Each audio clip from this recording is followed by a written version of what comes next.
when you present the research and when you present anything related to CRO, so in your CRO meetings, I think the number one focus you should have is to present value, so insights, value, problem, opportunity, how we're going to tackle it. So I created this, let's say, anatomy of the solid testing brief that we need to have in every testing brief that we present to the client.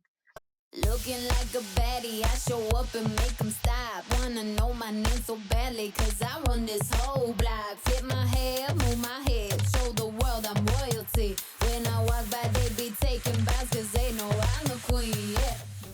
Hi everyone, welcome to Experiment Nation, the conference 2023. First of all, thank you for watching my presentation. Today we'll be talking about how to get buy-in on your optimization program.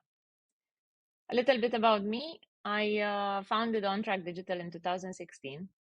We're an agency that does CRO for e-commerce brands only, and we've been working with hundreds of brands already. We're a team of 9 and we're growing. So we love sharing the work we're doing and just basically building in public, but for CRO agencies. So that's why I thought today is it's a great opportunity to speak about getting buy-in on your optimization program, just because I feel like more and more companies are looking into CRO, they're building CRO departments. But at the same time, it feels like there is a bit of skepticism around the whole process, let's say, with CRO. So then it can be a bit difficult to ensure long-term success of the CRO program and to ensure long-term support of the CRO program in the organization. That's why I thought I can share some of the processes we use and how we keep clients long-term and ensure we have sustainable partnerships. So in the presentation, you will learn how to identify the Hippo in your organization. Especially if you're working in-house as a CRO specialist, this will be very useful for you, but also I think for any agency or freelance CRO specialist, it's a very good skill to have, to know how to identify who is actually driving the decisions. Then we'll speak about how to communicate the value in CRO and also set the right expectations, which you'll see are critical for the success of the program. Finally, we'll see how best to communicate test briefs, test results, and overall just generate excitement around CRO. Now, identifying the Hippo in your organization, there are some key features that give it away usually. And you'll see that there is a centralized decision-making process, and usually one person gives the final approval. So you'll see whenever the team refers to, we still need to get approval from that person, and that person is the same every time. That's a key indicator there. It happens that the decision-making process is bypassed every now and then because although, let's say, you agreed on one way of doing things, it can easily get overruled by this person. So again, very strong identifier. One other thing you can look out for and pay attention to is if you can observe a general feeling of agreement from the rest of the team or the organization to their ideas, or if they're a bit reluctant to express alternative opinions. That's also, it kind of points out to this Hippo-based organization. Now, in general, I would say that the person whose opinion is most highly regarded by the other team members, but this is not to demonize hippos in any way. It's just you need to understand who they are and what their motivations are, just as you're doing research for CRO, because actually you want them on your side. You just need to be able to communicate the work you're doing and to communicate the value in the work you're doing in a way that makes sense for them and they can easily get behind. So you've identified the Hippo. It's not very complicated, especially in smaller companies. It's usually the founder, the chief marketing officer, or the e-commerce director. any of the C-level, top-level executive suit that's involved in CRO and the health of the performance overall. So that's not very difficult to do, but then I think what's critical and you need to know how to do is how to communicate the value in the CRO project. And this is where I've seen things can get a bit tricky every now and then, because anyway, the organization or the stakeholders, they start out with some very bold objectives usually. You need to make sure that you're clearly defining the project goals and the project scope. So what does CRO actually do, and how much of those objectives you can actually take on? And you do that by, first of all, outlining the specific metrics you aim to improve. So it's conversion rate, average order value, upsell take rate, subscription take rate. The idea is to make it very obvious what you're working on and what you'll aim to improve. Then the next step is to actually connect these goals to the broader business objectives. So whenever you start a CRO project, whether it's with the client or in your organization, that business needs to have some goals, some objectives that after that get transferred into optimization tracks and the optimization testing roadmap that you'll do. So the idea is for them to understand how your work is going to help them reach their business objectives. Obviously, you can't do that just by telling a pretty story. You need some numbers behind what you do and what you present there. So before you do anything, make sure you gather baseline numbers. So share the current performance metrics. Make it obvious how it's a now and then, or before and after. Before CRO, after CRO. Not in the way that you're actually promising, I don't know, doubled conversion rates. Ideally, don't do that. But take this as an opportunity to highlight the pain points, highlight the opportunities for improvement, explain all the methodologies, the tools you're going to use to analyze, improve the conversion funnel, how you'll actually drive business decisions by your data-driven approach and by your testing experimentation approach.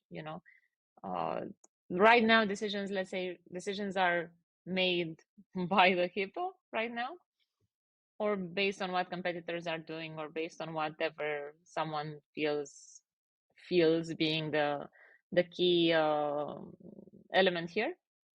And that needs to move into data driven, and we've actually seen that this is better or worse, or it does nothing. Or so if you can present the benefit that things will improve, but most importantly, we'll know exactly what works and what doesn't, and we get to learn and test and learn by testing. So that's, I think, the great value in CRO.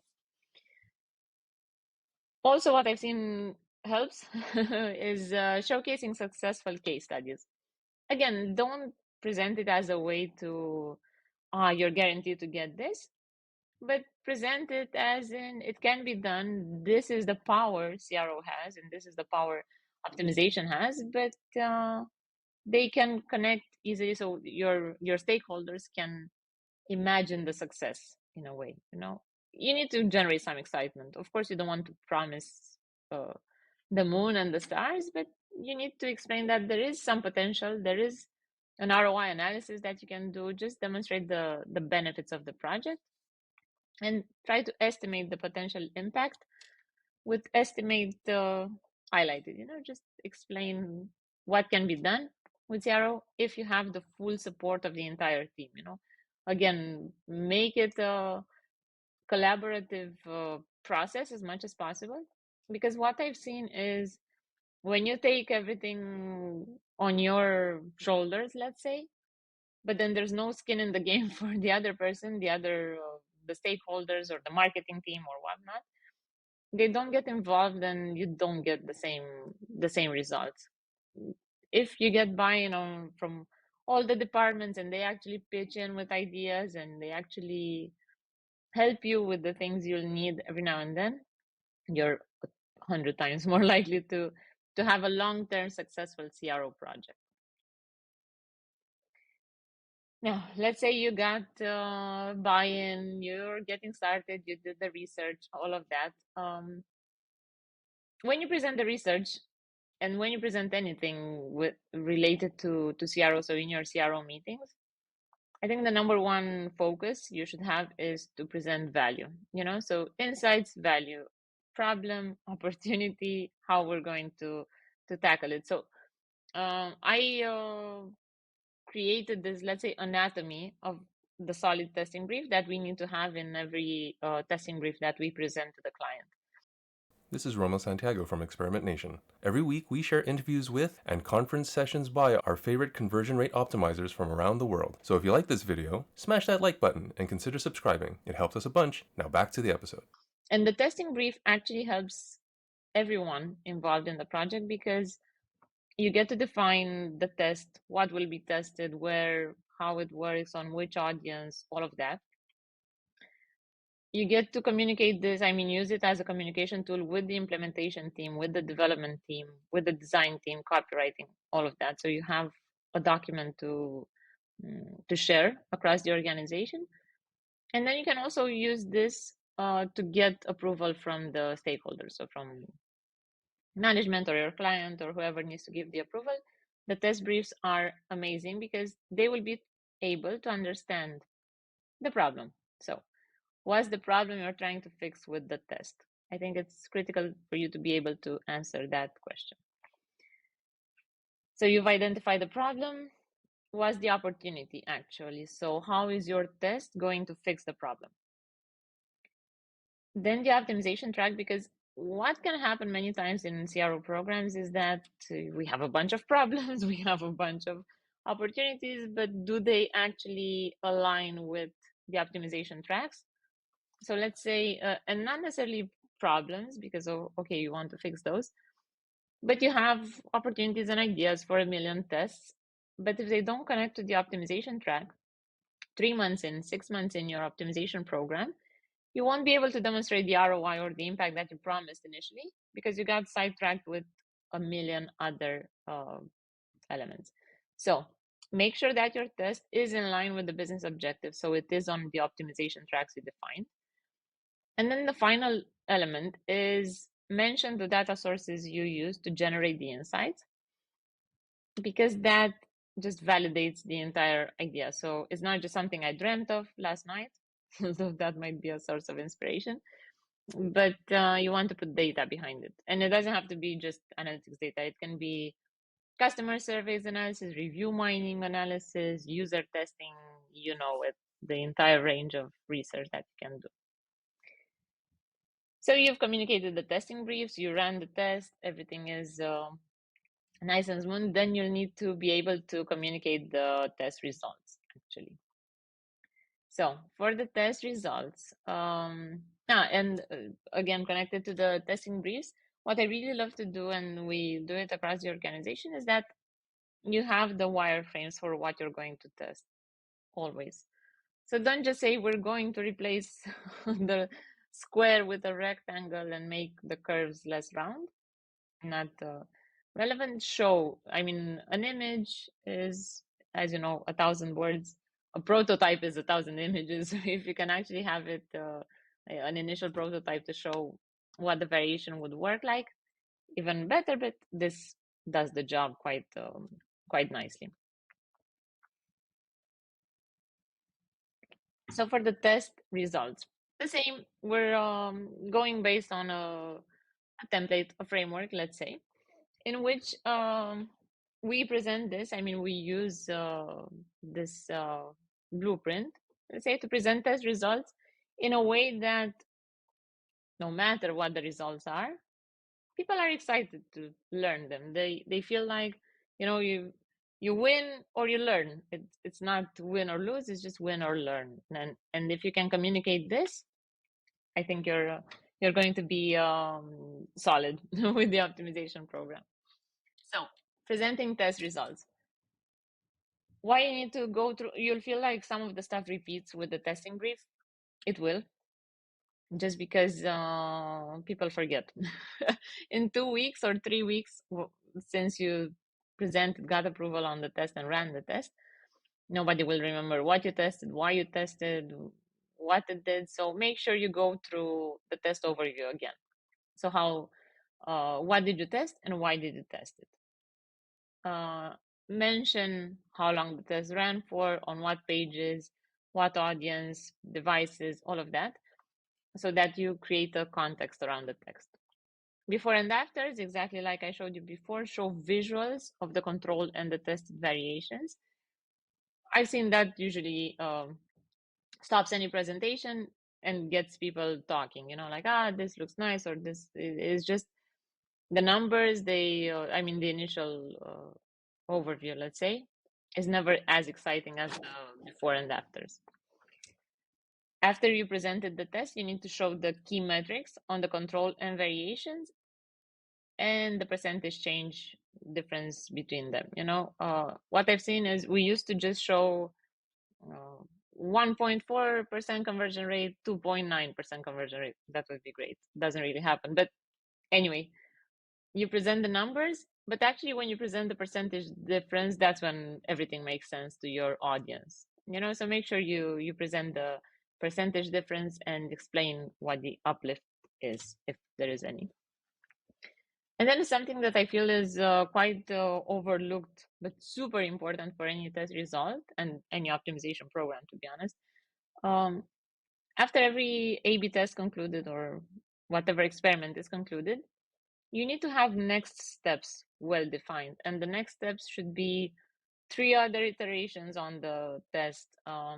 It can be implementing the winner live. It can be doing additional research on something you found out of the test. So anyway, if you have an A/B test, you just present the results and you have no next steps, then I don't think that test was worthwhile. So quite important, present the next steps, show the detailed results, always be super honest about the results. So don't ever just not put metrics there because they don't look good. Build trust and build your integrity as an analyst and as a specialist and as someone that can be trusted with those numbers. And if you ever get wrong numbers, which it can happen to any of us, just own up to the error, say you'll fix it, you'll get back with the correct results after, so that's absolutely no problem. It can happen to anyone. Try to avoid it as much as possible, but even if it does, just own up to it, and then it actually helps build trust with your stakeholders, and they'll feel very confident when you're providing data, so as a thing. So this is what I was referring to, showing change. I chose like a really bad example here. Everything is in red, but use green for uplifts, like positive impact. Use red for the negative impact. Use something like neutral, gray, whatever, for no impact, because it helps, again, the audience just quickly scan through it. And you'll see, unfortunately, most of the super detailed reports you'll send will not get read in full. So you need to make sure that the visuals are right, the tables are right, and yeah. So that's just as an idea. And then the lessons learned step, which maybe I didn't mention that much, is you present the results. You say, okay, we observed the following: an 11% increase, $500,000 increase estimate in monthly revenue, whatnot. But explain what you learned from it. So showing stock levels created a sense of urgency. The message made it easier for users to know this, that, or the other. So show you learn something out of it, even if it's bad, or positive or negative results. The lessons learned and the next steps actually make it a worthwhile and a valuable test. So I hope that helps you present CRO better, run more confident CRO meetings, and have super long-term and successful CRO programs. So thank you so much for watching. Go out there, get buy-in on your CRO. Don't fear. questions or details.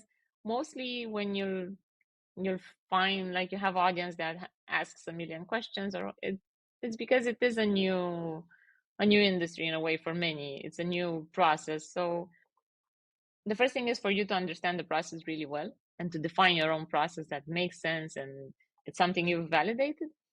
And then make sure you do your best to explain it in a way that you communicate value, you show how it can drive business decisions across the board. And yeah, it's just something that needs to be done.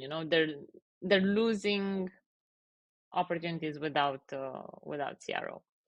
So I hope you enjoyed the presentation. If you have any questions, need any details on what I presented, you can reach me at andra@ontrack.agency or on LinkedIn, where I put a lot of content. I post a lot on the work we're doing and how to do better CRO. So yeah, let me know. I look forward to hearing back from you and enjoy the rest of the presentations. I'm sure they're all amazing. So bye.